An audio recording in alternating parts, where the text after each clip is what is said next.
Assalamualaikum rekan Polres Aceh Utara. Kapolres Aceh Utara AKBP Nanang Indra Bakti SH.SIK bersama Kabid TIK Polda Aceh Kombes Pol Teguh Priambodo Nugroho SIK yang juga bertindak sebagai Pamagwil Pilkada 2024 untuk wilayah hukum Polres Aceh Utara melakukan peninjauan ke TPS yang terdampak banjir di Gampung Pantai Pirak, Kecamatan Matangguli.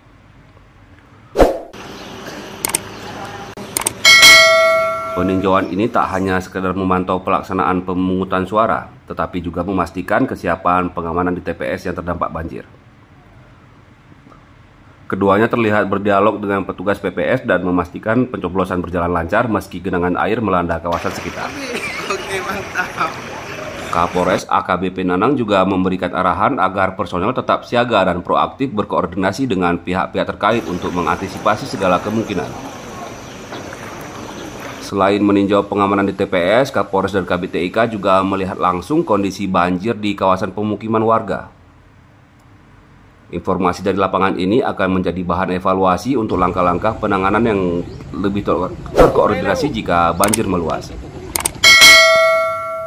Di tengah genangan air terlihat semangat masyarakat untuk tetap datang ke TPS menggunakan berbagai moda transportasi yang ada.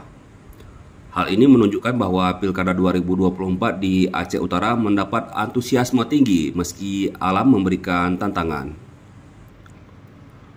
Dari lokasi lain, proses pemungutan suara di wilayah-wilayah termasuk TPS di Kota Lok Sukun dan TPS khusus di Lapas Kelas 2B Lok Sukun juga dilaporkan berjalan aman dan lancar. Kapolres menyampaikan apresiasinya kepada seluruh pihak yang terlibat dalam pengamanan dan pelaksanaan pilkada. Rekan Polres Aceh Utara, kami mengajak mari sama-sama tetap menjaga persatuan dan kesatuan pada pilkada tahun ini. Perbedaan pilihan politik adalah hal yang wajar dalam demokrasi, namun tidak seharusnya menjadi alasan untuk memecah belah persaudaraan. Hindari provokasi oleh berita-berita yang tidak benar atau ujaran kebencian yang dapat memicu perpecahan. Sebaliknya, masyarakat diharapkan bisa menjadi pelopor perdamaian dan turut berperan aktif menjaga stabilitas keamanan di lingkungannya masing-masing. Demikian rekan, saya Bribka Noval, Humas Polres Aceh Utara mengabarkan.